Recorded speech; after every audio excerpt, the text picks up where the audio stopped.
When a teacher's life of routine meets an unexpected spark, boundaries blur and lives change forever. But what happens when secrets are exposed? Let's dive into this dramatic story.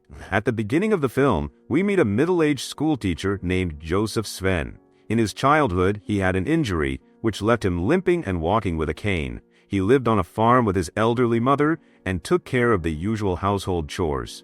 When he arrives at school, he tells his students that the school may close soon.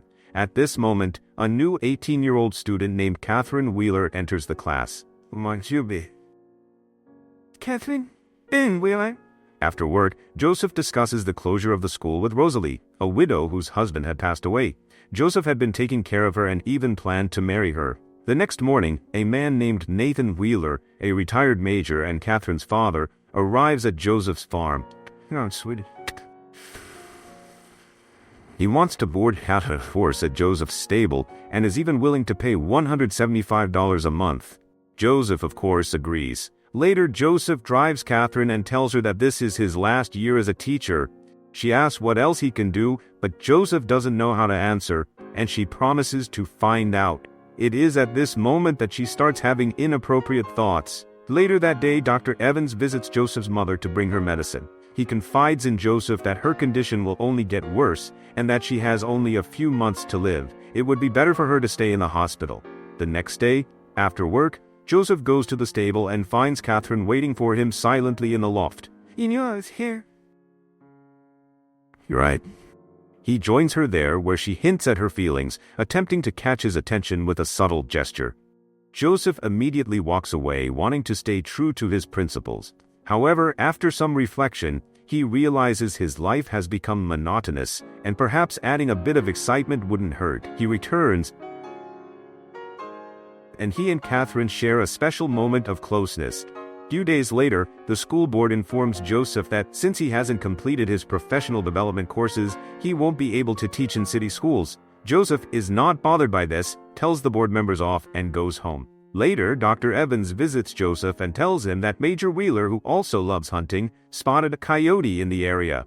Evans decides to gift Joseph his hunting rifle as he is too old to hunt.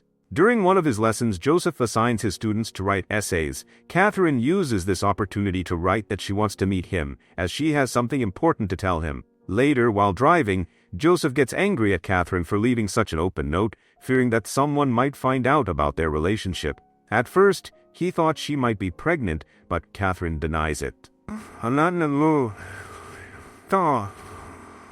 Eventually, she jokes that she is pregnant, which shocks Joseph. He doesn't know how to handle the situation or explain it to others, but fortunately for him, it was just a joke.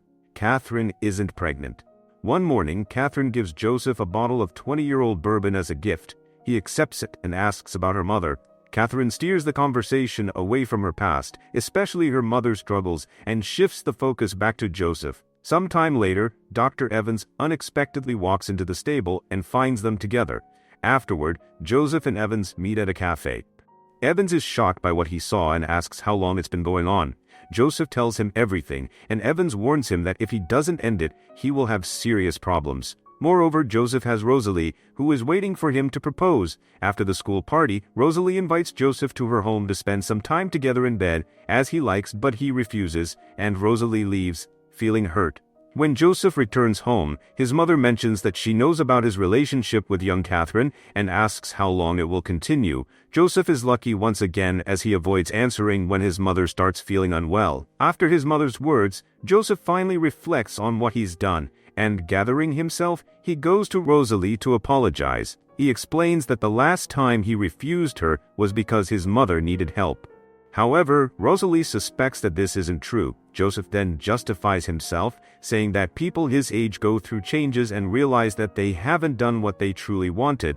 He shares his dream of visiting a quiet ocean shore, away from everyone, where he can relax and fish peacefully. Finally, he admits that he wishes, just once, to share a tender moment with her in the daylight. Rosalie apologizes for disappointing him, but after giving it some thought, she gives in to her feelings and fulfills Joseph's wish. Later, Joseph's mother dies, and after the funeral, while Rosalie is going through the condolence cards, she finds a note from Catherine.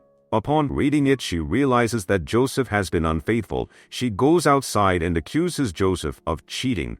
He tries to justify himself by saying that there was nothing serious with Catherine, that she was just a small fling, and that Rosalie is much more important to him. But this doesn't convince Rosalie, and she pushes him away before leaving. That same evening, Catherine comes to see him. She found out what happened and says she wants them to get married. Joseph, however, wants to end their relationship. Catherine warns him that he'll regret this. The next day, Joseph learns that Nathan, Catherine's father, knows everything and won't let it go easily. That evening, Joseph takes the hunting rifle that was gifted to him and waits for Nathan to show up. When Nathan arrives with his wife, he just wants to talk. He asks Joseph if he plans to marry Catherine, but Joseph replies that he doubts he's her type. In the end, Nathan says he's learned that Joseph is a decent man and that it's not entirely his fault but also Catherine's. However, Nathan's wife disagrees. She slaps Joseph in the face and says he took advantage of Catherine. Nathan doesn't want to make a big deal out of the situation and suggests they part ways peacefully. After they leave, Catherine reappears and asks Joseph if he'll marry her, but Joseph tells her that what they had was just a small fling, and they have no future together because he's too old and she's too young and doesn't even know what she wants. Catherine then kisses him and says she's done something bad. What? When Joseph steps outside, he sees the barn on fire in his life.